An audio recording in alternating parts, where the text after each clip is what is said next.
झिंझिण्यांपासून त्वरित आराम मिळवा सेन्सोडाइन रॅपिड रिलीफ बरोबर. 2013 पासून शिवसेना प्रमुखाचं स्मारक छोटंसं, कारण हे स्टेशन आहे, इथे तशी काही फार जागा उपलब्ध नाही, पण एक छोटीशी जागा होती. या ठिकाणी शिवसैनिकांनी शिवसेना प्रमुखाचं एक छोटंसं त्यांचं पूजन करतावे असं छोटंसं स्मारक केलेलं आहे. आणि रेल्वे स्टेशनच्या समोर आहे म्हणून सगळ्यांचं संभाजीनगरात स्वागत आणि शिवसेना प्रमुखाची मोठी प्रतिमा इथं लावलेली आहे. वेगवेगळे सगळे आम्ही उत्सव, जयंत्या, स्मृतिदिन इथं साजरा करत असतो या जागेवर.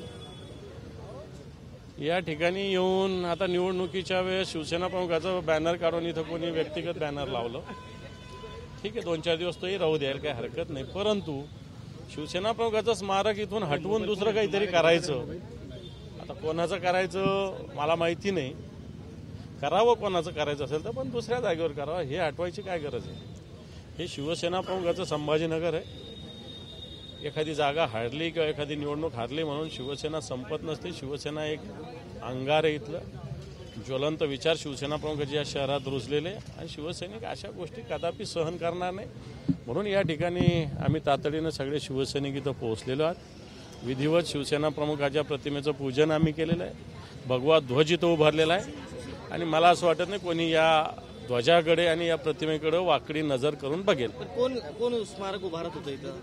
बघा तिथं फोटो कोणाचा आहे वरती बघा. विषय काँग्रेसचा विषय, काँग्रेसचे खासदार राहुल गांधी आणि त्यांच्या बहीण प्रियंका गांधी या दोन्हीही बसलेले आहे खुर्चीवरती आणि शाहू महाराज उभे आहेत असा एक पोस्ट भाजपने केलेला आहे. हा शाहू महाराजचा अपमान आहे, महाराष्ट्राचा अपमान आहे, अशा पद्धतीचं पोस्ट भाजपने केलं. प्रतिमा समोर उभे बसलेले असं काय, याला काय अर्थ आहे का?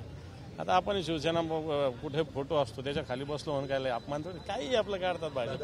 सत्ता स्थापनेला उशीर होतोय. 2797 कोटीचा प्रस्ताव शेतकऱ्यांचा पडून नुकसानीचा, आणि इकडे या सत्ता स्थापनेचा फटका आता शेतकऱ्यांना पण बसतो. सत्ता स्थापनेचा फटका सगळ्यांनाच बसतोय.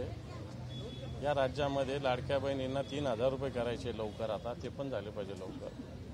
शेतकऱ्यांची कर्जमाफी 7-12 कोरा करण्याचं आश्वासन दिले तेही लवकर करायचं, आणि जी शेतकऱ्यांची राहिलेली मदत आहे ती लवकर वितरित करायची. 23 तारखेला बहुमत आलेलं आहे. आज डिसेंबर महिना उजाडलेला आहे. अजून भारतीय जनता पार्टीचं नेतृत्व कोणी करायचं, काय करायचं ठरत नाही. ठीक आहे, टी व्हीवर इकडे तिकडे येत असतील नाव कोणाचे, फडणवीसांचे वगैरे, पण अधिकृतरित्या भारतीय जनता पार्टीने कुठेही घोषणा केली नाही. एकनाथ शिंदेने सुद्धा माघार घेतलेली आहे, अजितदादाने माघार घेतलेली, मग का थांबलेले आहे? याचा अर्थ भारतीय जनता पार्टीला निर्णय घेता येत नाही किंवा भारतीय जनता पार्टीला राज्याशी देणं घेणं नाही, अशा दोन्ही गोष्टी स्पष्ट होतात. एकनाथ शिंदे सत्तेबाहेर राहून काम करण्यासाठी आग्रही आहे असं गोगावले यांनी वक्तव्य केलेलं आहे. कसं बघतं या वक्तव्याकडे? त्यांचा निर्णय तो, त्याच्याकडे काय बघायचं. कोण म्हटलं? संतोष भांगर काय? संजय राऊत आणि संतोष भांगर काय बरोबर आहे का? रावसाहेब दानवे काल म्हणाले की उद्धव ठाकरे जर आमच्या सोबत असते तर यापेक्षा जास्त जागा आल्या असत्या, मात्र संजय राऊत यांनी त्यांचं वाटोळं केलंय. आता बरेच कंठ फुटत आहेत. इलेक्शनच्या आधी कुठे सगळी हवागुल झाली होती ना, आता भले कंठ फुटत आहेत सगळ्यांचे. काय काय तुमचे शब्द आहे, वक्तव्य माहिती आहे ना, तुम्हीच हे केलेलं आहे दूर, आम्ही थोडी केलेलं आहे. या परिस्थितीमध्ये दानवेंनी हे वक्तव्य करण्यामागचं नेमकं काय कारण वाटतंय तुम्हाला? मला शिंदे ऐकत नाही असं वाटतंय का? नेमकं उद्धव ठाकरेंचं असं नाही. शिंदेने स्पष्टपणे सांगितलेलं आहे की मी जे भारतीय जनता पार्टी निर्णय घेणार त्याच्या मागे असं सांगितलेलं आहे. त्यामुळे असं काही समजायची काही गरज नाही की ते काय भारतीय जनता पार्टीच्या मागे नाही.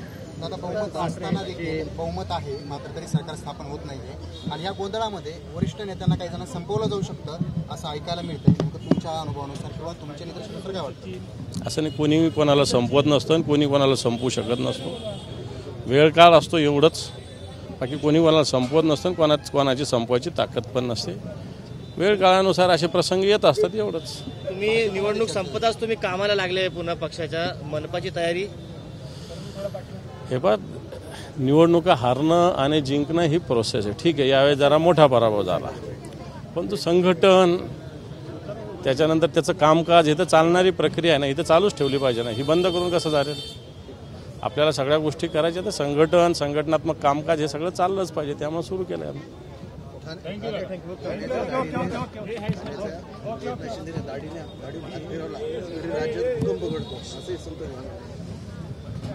मला हे बांगर, शिरसाट हे सगळे वाचाळवीर आहेत, त्यांच्याविषयी काय बोलावं? काही बोलतात हे. यांच्याला उत्तर देण्याची, यांच्या तोंडी लागण्याची गरज नाही असं मला वाटतं. झिंझिण्यांपासून त्वरित आराम मिळवा सेन्सोडाइन रॅपिड रिलीफ बरोबर.